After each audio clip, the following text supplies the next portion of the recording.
Hi guys, this is a quick video on how to improve your speed.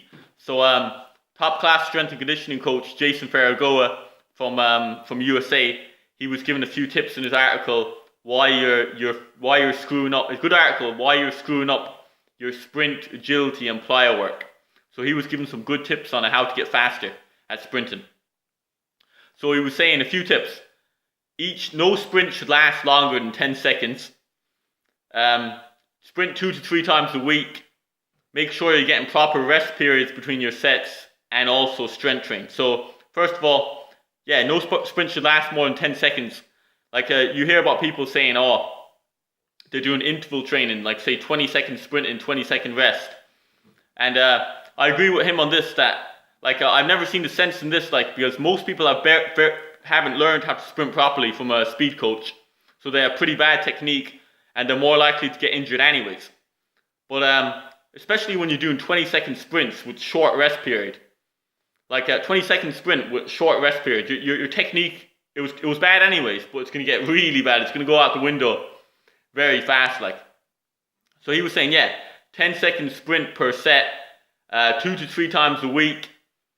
Also, make sure Charlie Francis, top class, top dog in terms of speed coaching, he was saying that no speed session should last more than 300 yards. So 300 yards, I calculated earlier, that's about 274 meters. So if you do short sprints, like 10 meter sprints, you can do more of them until you get to 274 meters. If you do long sprints, you do less of them until you get to the 274 meters. But the rest periods between set. Another thing is, people think, oh, I'm going to train speed now. And if you're underage, I remember underage Gaelic football, you'd be doing sprints and short rest periods between sets. But if your goal is speed, and you're doing a 50-meter sprint, and you're taking 5 seconds rest, you're not training speed. It's going to turn into a cardio workout very quick. So if you notice, say if you timed yourself doing a 50-meter sprint, get someone to get the stopwatch on you, then take 5 seconds rest. See how much your speed has gone down after 5 seconds rest, compared to what we learned at college.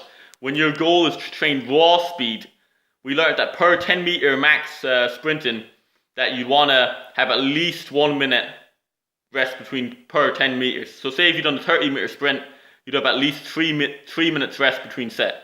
40-meter sprint, at least 4 minutes rest between set, etc. So basically you need a lot of rest when your goal is to train max speed. I can see that if you're time crushed, the next best thing is what I've UFC strength and conditioning coach Joel Jameson. He's UFC champion Demetrius Johnson's strength and conditioning coach Joel Jameson. He recommends per 7 to 10 seconds of max effort, like say sprint or jumps, he recommends 2 to 5 minute rest. So you know what I mean? That's a little bit less than say if you were doing a 60-meter sprint and taking 6 minutes rest, 70-meter, 7-minute rest, etc. So it is fairly time consuming, but just understand, if your goal is to train maximum speed, you need to have rest between sets so that you can actually run at your max speed. You can train sprint repeatability also, but that's not training maximum speed. That's a different thing altogether. That's your ability to repeat sprint. There's a lot shorter rest periods for that. But if your goal is to train maximum speed, you need to take long rests between sets. And maximum 300 yards per set, so 274 meters. So say if you've done 10 sets of 25 meters, you get roughly your 300 yards.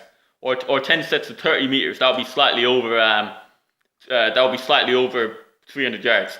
So proper rest periods, 300 yards, 2 to 3 times sprints per week in terms of raw speed training.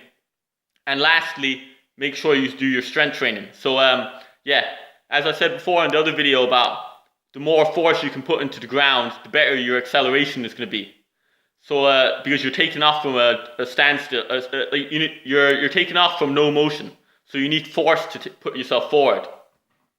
So to accelerate, So say for example the analogy of a car. If a car is conked out, who will be better at pushing that car and getting it moving forward? A strong man or a kid? Chances are, unless the kid's really strong, the strong man's going to be better at moving the car because he's able to put more force into the ground because he has more strength. So basically, you have to make sure the idea that strength training doesn't help speed, it's gone out the window. All the top sprinters all the top NFL players, rugby players, all doing strength work. Every sport, more or less nowadays, is doing strength work. And strength work, if done properly, can improve your speed because you can put more force into the ground.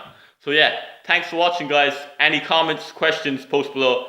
If you like it, give it a thumbs up. If you don't like it, give it a thumbs down. Peace.